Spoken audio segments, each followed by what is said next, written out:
Right now it is time for the Berkshire Edge on air. The BerkshireEdge.com is a spot to go to for 24 hours a day news information emanating out of South County and surrounding areas as well in Massachusetts.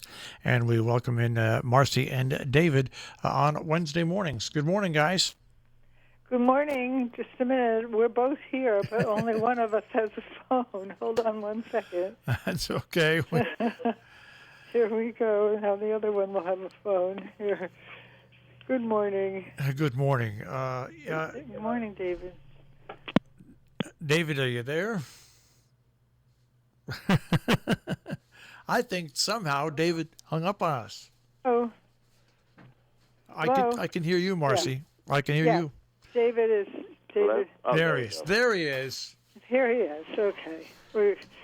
Sometimes we're technologically challenged early in the morning. Hey, there's nothing wrong with being technologically challenged. That's why I got into radio, and it's always a good excuse for just about anything in radio. So don't worry technologically challenged, right? All right. All right. Well, let's start off. Of course, the BerkshireEdge.com is where you can get all this information and more. We just touch on a few of the stories. You've got leading off here. Everybody wants to know about schools, whether they'll reopen or not with the pandemic, not only in the Berkshires, but here in Connecticut, New York. It's not only private schools, it's public schools, you name it. And you've got a story, especially that delves into like the Hotchkiss School and the Berkshire School and other schools like that, as well as the public schools. That's right. It seems to be the private schools, in any case, are reopening cautiously, as they say, with in-person learning rather than the remote learning that some public schools are trying. The problem with that the remote learning has, I think, is that it depends on people having access to computers, and I don't think everybody does, So it's assumed that they do, but I don't think not every student in every household is going to have a computer that is going to be able to get online. Yeah, if you go to Berkshire School or Hotchkiss School, you do. That's right. But if you don't, as a matter of fact, your father or mother no, probably that's what I'm just saying. Your father or mother probably owned the company. Yeah, well, ironically, some of the schools where presumably the parents and students can afford to have the tools for online learning, they're going to, in-class learning. It's pretty interesting. Hotchkiss is going to quarantine the students in their rooms for 2 weeks, right? And I know it's also Berkshire School is doing something similar, not exactly the same. Right. And then they're all going to gradually, if everything, knock on my head, works out well, they're all going to go to, they'll show up at classes, and sooner or later they'll add sports and stuff back into the schedule. But it's going to be it's going to be like the public school. It's going to be an experiment at first. It's going to be gradual. But my question is this: do people have the broadband? Is there the infrastructure? Forgetting the fact no, that there's not enough. No, there's not. No, the answer is not. Right, I mean, look, certainly in the Berkshires, we don't have good internet everywhere. Yeah, that's right. There are just a couple assumptions that might need to be that's what I'm saying is that some students might not, from home, just might not have access to, they're living somewhere, where they're not connected and they don't have, broadcast internet either. So. It's a real problem. Yeah, right. It's and like I said. Well, and also we had an article the day before about Simon's Rock, at Bard College at Simon's Rock, and they are also opening very carefully. Well, Right. on Friday morning, we're going to have the superintendent of Region 1 come on and talk with us because the way the high school is opening and the way the independent elementary schools in Region 1 are opening are different. And we've waited as long as we possibly could because she's going to give a definitive statement as of Friday. But I think almost everybody knows these definitive statements that are made are subject to change. Are really subject to change. I mean, you can't. As they should be. Yeah. Yeah, that's the thing, and hopefully, after all of this, people are a little more. Yeah, you can't know. You don't know what you don't know. You can only try. Right, that's right. I just don't want people pointing fingers when we're 3 or 4 weeks in and things change drastically. The administrators are doing what they're doing as the information they have supplied when they do it. Right, and that's it. And much of this is the old drawing board versus reality thing. Mm-hmm. So. Well, not only that, we don't have any leadership on this nationally, and it's just a catastrophe. Yeah, it's it a makes problem. A difference. I mean, this is leaving every school district in the country to figure out its own plan. Now, there's something to be said for that, of course, because every school district understands its own local situation. But on the other hand, there should be a national effort for curriculum development, for solutions to at-home learning. For financing it. The financing is right. the biggest issue. There's no reason why this has to be done only locally. Yeah, options could be offered to the local school districts, that can be chosen according to their local situation, but to have no guidance from anybody and there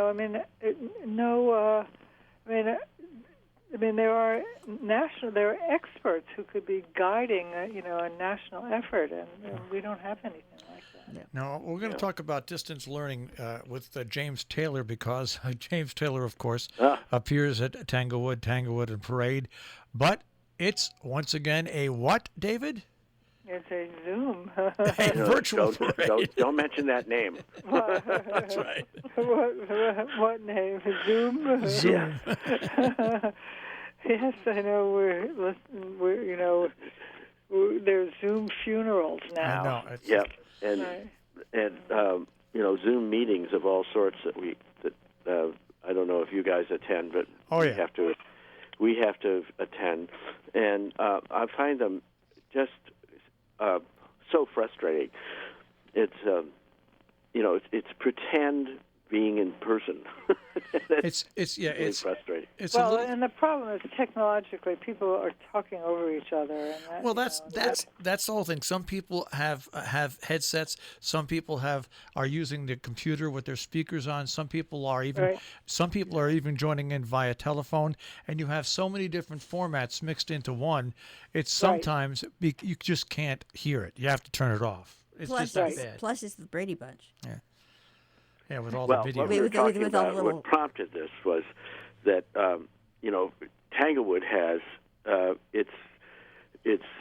one of its premier events of the summer is Tanglewood on Parade, and this year it's going to be hosted by James Taylor, but it's a retread. Yeah, that's right. So he's just going to be introducing. Yeah. Well, it's still something anyway. It's something. Yeah. And he's offering up his time to host it so more people watch it. So give James Taylor a lot of credit there. Well, he is. He's a local guy. Actually. Yeah. Yeah. He used to. But he's also been extremely supportive of Tanglewood. Every year he does either 3 or 4 concerts, and he used to live. One or two of them in Connecticut. is for Tanglewood. He used to live in West Cornwall, Connecticut. Oh, really? And he opposed somebody that was going to do mining, and basically they ran him out of town. Honest to God. Oh, really? He went back to Massachusetts where it was even more relaxed. Yeah, he went back to Massachusetts and said, enough of these nutmeggers. Yeah, well, he went to Williams. Yeah. Actually. Did he? Oh. Yes, he did. Well, he was the funny thing is he's a friend of mine. One of my best friends lives in southern Vermont, and they were classmates at Williams together. And In any case, another story. But James is a real presence, and his kids, by the way, went to Berkshire Country Day School in Lenox. And he and his wife also headed a fundraiser, a fundraising campaign for COVID-19 for Berkshire Country Day to. Yep. And also, so they're very involved in. They're very involved. How about the money they raised for the hospital? Because his wife's family, I mean, he is who he is, whether you like him or not. His music is terrific, and you know what? He is a person that has always been for people and for. Yeah, for what's not to like? Yeah, that's the whole thing. Yeah, I was always amazed at the reaction he got out of Cornwall. But let's stay with Tanglewood for a moment. What's up with Cornwall anyway? Everybody asks that. They're still stuck in the 60s. Okay, so anyway, Tanglewood has a series of online video performances that they've been doing. That's right. That's what Tanglewood is, and a lot of these musical and a lot of these performance venues have had to do. I mean, there's no other way to maintain themselves, and so the Tanglewood is producing a series of online performances, and the next one is coming up is a pianist of Conrad Tao is his name, and the concert is we've our reviewer David Edwards has a nice story about it, so people should go look at it. All right, and that's Conrad Tao, not Comrade. Conrad. Yes. No, you said you said it right. I just for the people that are listening who think Comrade Tao. No, you said it right. It's Conrad. Right. Oh, names that we're now not going to be able to use anymore. I can't wait. Oh yeah. Oh gosh. Oh anyway. Now you've got. But also, I just learned yesterday, we haven't written about it yet, but on August 28th, the Berkshire Opera Company is doing a video concert also. We'll have something about this soon. We just got a press release yesterday. But, they sent me a press release. Yeah, they sent me a press release on that too. Yeah. And the Sharon Playhouse has done these drive-in concerts now. They've done 3 of them. Where they get 52 cars in, and they do 2 shows a weekend, and they've been sold out. And they don't make a ton of money, but they keep people interested and entertained, keep your mind off what's going on. And it's all these organizations that are digging deep and finding ways to keep people entertained and enjoying with their nonprofits. I give them all the credit in the world, because this is not an easy situation. No, well, I mean, we have here in the Berkshires, we had Barrington Stage, spent a lot of time and money outfitting their theaters so that they could seat people, like 6 seats apart. And at the very last minute, the governor said they couldn't do that. So they've gotten themselves a tent in the parking lot of the Colonial Theater in Pittsfield, and they're performing there. Berkshire Theater Festival. It's the Berkshire Theater Festival that's in the parking lot of the Colonial. The Barringtons, and they're doing what is it that they're doing? Godspell, and Barrington Stage has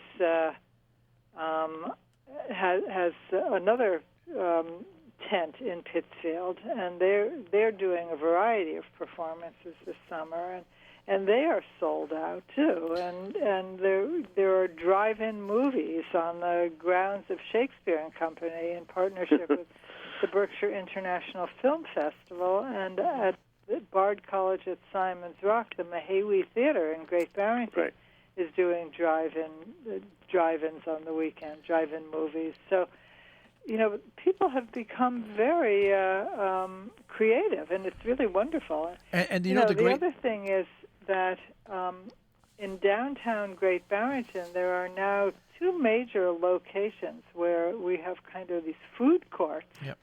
And we went last Friday night. We went out to dinner, and it was outside. They've shut off in Great Barrington. They've shut off one lane of Railroad Street, and then also there's a very big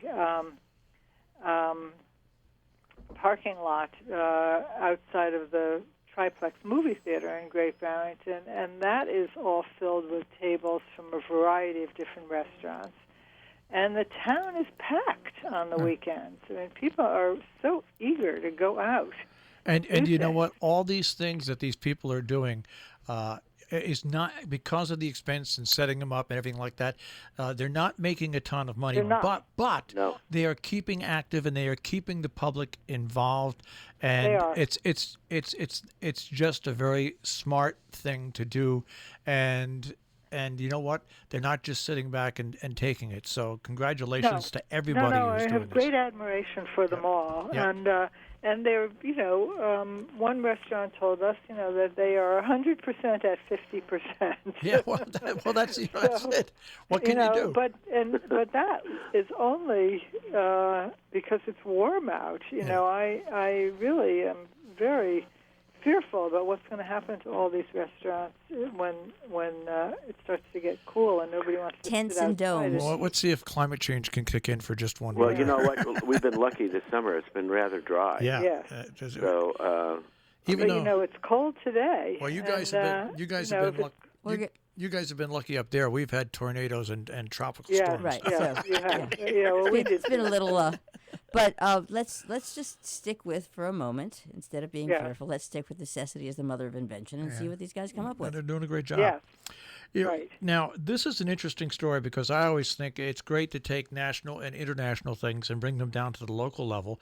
And one of your correspondents wrote a piece about democracy and how it is fleeting in Hong Kong.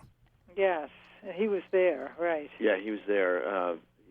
Victor Feldman, he went, we know him. He was been a correspondent for us, and he's now at...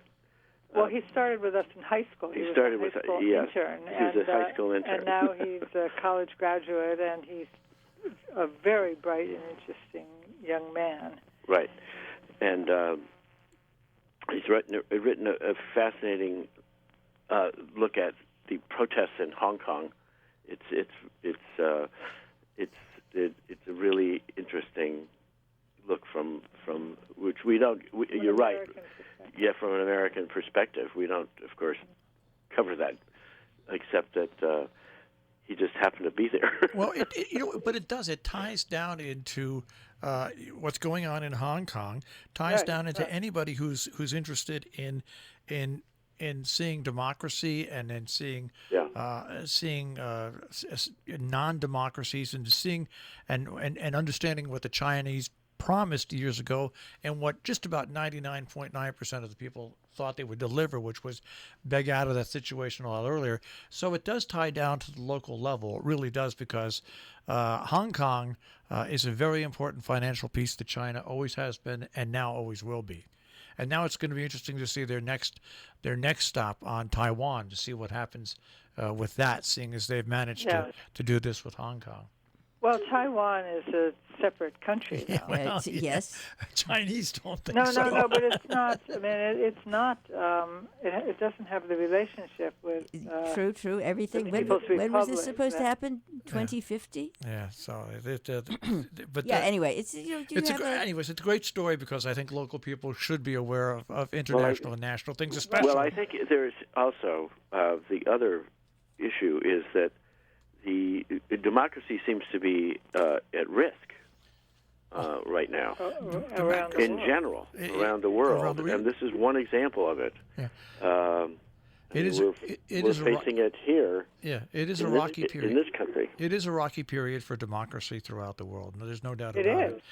I want to go to your. Hard. I want to go to. I want to get away from the bad news. Go to your next story, which is Wait a minute. Carolyn Neuberger. Oh yes, she's always good news. Oh yes. Well, she and her husband Eli. Eli is this brilliant writer about music. Also, he also writes for us and writes reviews of. Well, he would be writing reviews of Tanglewood, his wife, though, is quite the naturalist, and she's been writing chapter after chapter of her exploration of the the natural world around their house in Lenox, which is buried in the woods, I must say. And this is chapter 52. Chapter 52. And we've posted them all. Right. And it's wonderful. I mean, she and her dog go out for a walk. These two people, the Newbergers, are incredibly talented, both of them. I mean, right. He's an MD, now a retired pediatrician, and a Juilliard graduate who plays the tuba and has his own jazz band. And she is a now retired child psychologist, and she's a very talented artist and writer. And and he is also a talented writer. So we are very lucky that they're involved with us. But Carolyn has been doing this amazing series, really. I mean, she and her dog go out into the woods and observe, and she paints pictures of what she sees. And she's quite a good watercolorist. Very good. And so she describes, over the course of the year, what's happening in the forest. Well, you go from one dynamic person like that, and I love the story that you have on one of the most energetic balls of energy in the world, and that's Tina Packer. Tina Packer, right. No, really, right. She's amazing. Yeah. I mean, you sit down to do a 5-minute interview with her, it's 35 minutes later, and you're still going. It's amazing. And not only that, but you enjoy every minute of absolutely. it. Absolutely. So she's involved in something now, which is pretty interesting. Yes, it is. Well, she's written some short stories, which she calls Tales from Shakespeare. And she's teamed up with another very talented woman, Allison Larkin. And Allison is English and is a writer herself and produces audiobooks. She's a wonderful reader. And she's a wonderful reader. Yes, that's true. And performer, actually. Mm-hmm. She does skits from her writing every so often, and she's just terrific. And they've teamed up to do this series called Tales from Shakespeare, and it's 10 short stories that are put together. Written by Tina and read by Allison. Right. Yeah. So they're. Oh, sorry. Yeah, no. Go ahead. And they're going to do a reading in person, online. Well, actually, I'm not sure. It may be in person, but I think it will also be online. They'll be doing a reading from the audiobook. So this Saturday afternoon at Ventford Hall. I know Ventford Hall is having some live events.